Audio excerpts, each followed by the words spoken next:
Newly hired youth minister got me kicked out of church for no reason. I found out he had been screwing a deacon's wife, and I helped the deacon ruin his life. TLDR, church youth minister spread false rumors about me and got me kicked out of the church I had attended my whole life for no reason other than pure meanness.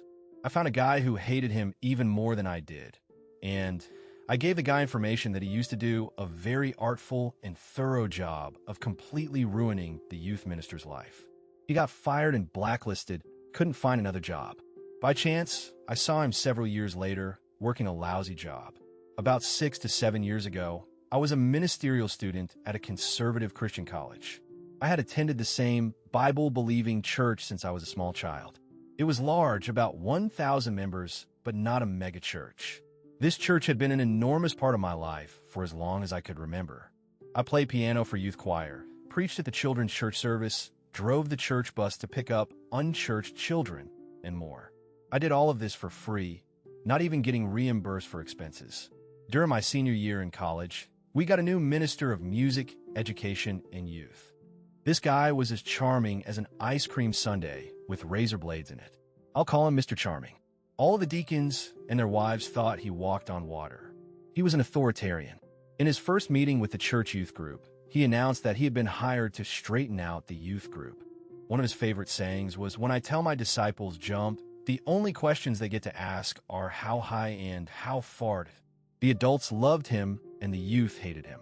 Within a few weeks, half of the high school and college students, all of those without parents in the church, had quit coming to church. Most youth directors would have gotten into trouble over this, but he had the audacity to proclaim, in front of the entire congregation in the Sunday morning worship service, that he had eliminated all of the thorny ground from the youth group, and the pastor and all of the deacons loved him for it. He didn't waste any time going after what he really wanted, the pastor's job. The pastor, whom I'll call Pastor T, was about 60 years old. Within a few weeks of Mr. Charming's arrival, rumors started circulating about Pastor T's health and that he just didn't seem to be as mentally sharp as he used to be. Worst of all, however, was the accusation that he was really too liberal for the church. In my denomination, it is the kiss of death to even be suspected of being a liberal. None of these accusations made any sense, but people kept talking about them. I have no idea why the pastor didn't find out. Or maybe he did find out and was just too scared to do anything about it. In some denominations, like Catholic or Methodist, the denomination assigns pastors. Not my church's denomination. Each church calls the minister. This guarantees that every pastor always walks a razor's edge. The slightest slip and you're out. You don't even have to slip. Maybe you even do the right thing, and it still offends enough people. Then you're out. Or maybe, like Pastor T, some creep just lies about you and gets your job. And then I became a target. I still don't know why.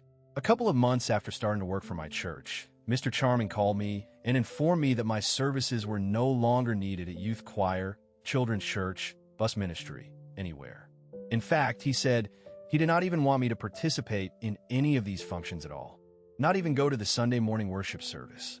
I later found out that members of his family had been hired by the church to perform these functions that I've been doing for free.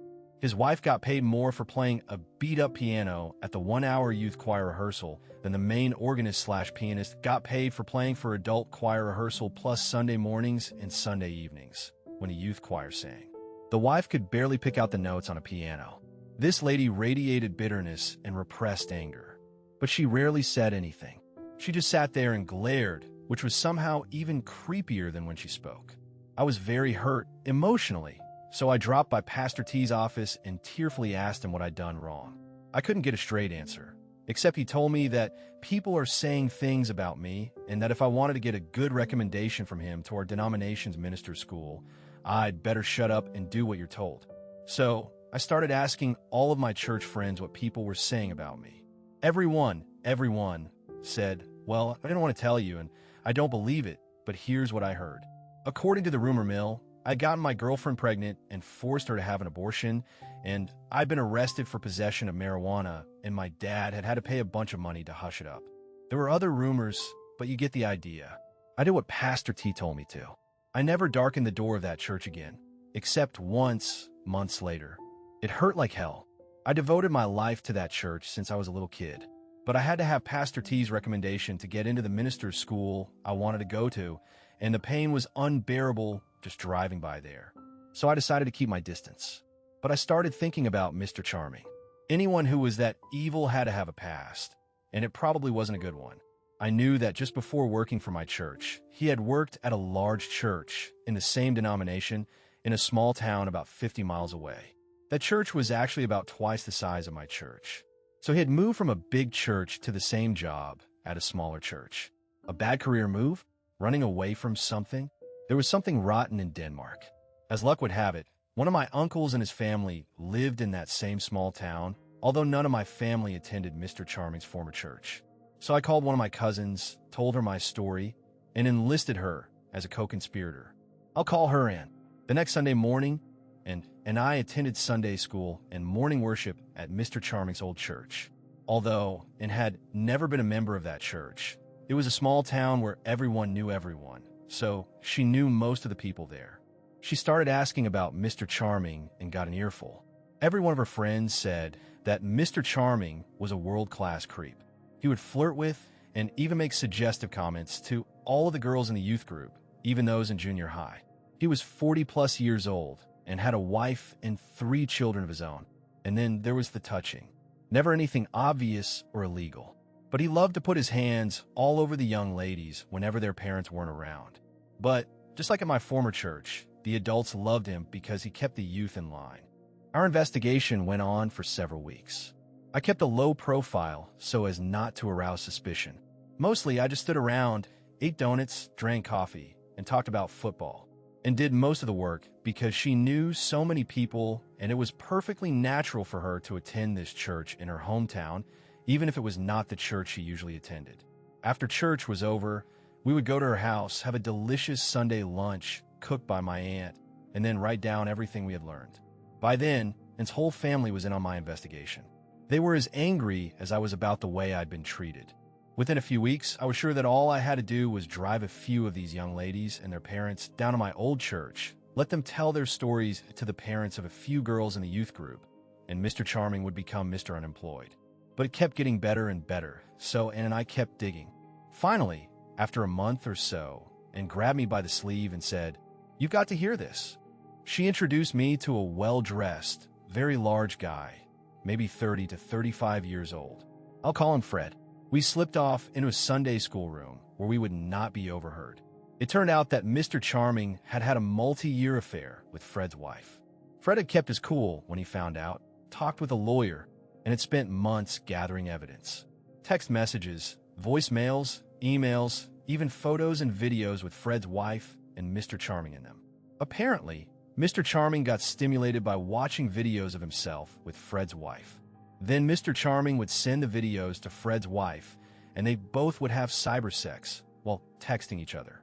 Later, they would hook up the old-fashioned way and make more videos. Finally, Fred confronted his wife. She denied everything, but the evidence was just too much. Fred told her he wanted a divorce, full custody of the children, their house, his retirement money, his business, her engagement and wedding rings, everything, even the dog. She hired a lawyer, but laws and courts being what they are in this rural Bible Belt county, her lawyer told her that if the judge saw the videos, she'd be lucky if she ended up in a homeless shelter with all of her worldly possessions under her bunk in a garbage sack. Then Fred turned his attention to Mr. Charming. Fred still sincerely loved his wife and was convinced that Mr. Charming had deliberately ruined his marriage. Taking Mr. Charming to court, suing him for loss of consortium, and otherwise making him legally miserable would take too long. Many people around here prefer a more direct approach. Fred scheduled an appointment with Mr. Charming in his church office, who did not suspect a thing because Fred was a deacon and his children were in the church youth group. Remember that I said Fred was big? 6'6" at least, 300 pounds, and if there was an inch of fat on him, he hid it well. Fred told me that he brought several friends with him. One friend blocked the door, another unplugged the phone. A third one stood behind Mr. Charming and encouraged him to stay seated in his chair. Fred made Mr. Charming watch about 10 minutes of one of the videos, then calmly said, "I'm going to stand here and watch you pack up your stuff, then you're going to walk out of this building and never show your ass in this town again. Or we'll be back." Mr. Charming did as he was told. A month later, he had a new job at another church, my old church, and started ruining another whole set of lives, including mine. Fred did not know where Mr. Charming had gone. He had been led to believe that Mr. Charming had moved out of state. He was surprised and angered to learn that this scumbag was only 50 miles away. The next day, I drove back up there and gave him a copy of the directory of my old church. It had home addresses, phone numbers, and email addresses for pretty much every member of the church. I marked some of the church's major financial donors. I explained my situation with Pastor T and asked that my name not be mentioned. "No problem," he said. The next Sunday, I could not resist visiting my old church to see how things were going. Mr. Charming was nowhere to be seen, nor was any explanation given about what had happened to him. One weird thing, though, the pastor looked scared. His voice, usually resonant, loud, and almost musically baritone, trembled during the whole sermon. I slipped in just before the service started and made a point of sitting in the very front row, center pew. The look on his face when he saw me was worth all of my trouble. I didn't know it at the time, but Fred had gotten right to work and done a very thorough job. The whole church had received multiple anonymous emails with photos and videos of Mr. Charming and Fred's wife in various compromising positions and states of undress. Deacons and major donors received emails plus express mail packages just for good measure.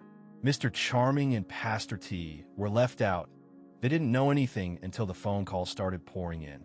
After the worship service, it didn't take long for my church friends to figure out why I was there. It was very gratifying. I was something of a hero, although I kept swearing that I had no idea what they were talking about. Things continued to blow up in my former church for months afterward. Both Pastor T and the pastor of Mr. Charming's old church almost lost their jobs because they had lied to my old church's committee of deacons, who had recommended hiring Mr. Charming, about why he had left his old job. But somehow they managed to stay in the pulpits at their churches, although a lot of church members left my former church, which caused some financial problems. There was talk of legal action for sending unsolicited pornography to little old ladies and other people in the church. But nobody ever was able to prove that Fred did it. I don't think they tried very hard. After all, his wife was in the videos and photos. Both churches really did not want this to become a court case because at that point, the fact that Mr. Charming had spent years screwing a deacon's wife while he had unlimited, unsupervised access to dozens of church youth would then become a matter of public record. So they hushed it up. I never saw Pastor T again. I had lost all of the trust and respect that I had for him, and I was sure that he had figured out that I was somehow connected to the whole fiasco. So my chances of having a preaching career in my denomination were precisely zero. By that time, being a pastor like Pastor T was the last thing I wanted anyway. I withdrew my application to minister's school and eventually completed a doctorate in archaeology at a different grad school, magna cum laude. I've been teaching at a large public university in the Midwest of the USA with summer gigs on archaeological digs in Europe. And I am very happy. One last, very gratifying event. The reason for this post. All that happened 6 to 7 years ago. Fast forward to last March. I went to pick up a friend at a large downtown urban bus station in the US. Everyone hates this place. Not only is it crowded, it is poorly maintained and filthy. It smells like spoiled garbage mixed with diesel exhaust and seldom clean public restrooms. My friend's bus was late. I stopped by the newsstand to get myself a soda and candy bar. Who do you think was restocking the shelves? Mr. Charming. I just sat across from a newsstand and enjoyed my drink and snack. He recognized me, then turned away. I just sat and watched him restocking shelves full of magazines and junk food. Revenge is a feast that is best enjoyed cold.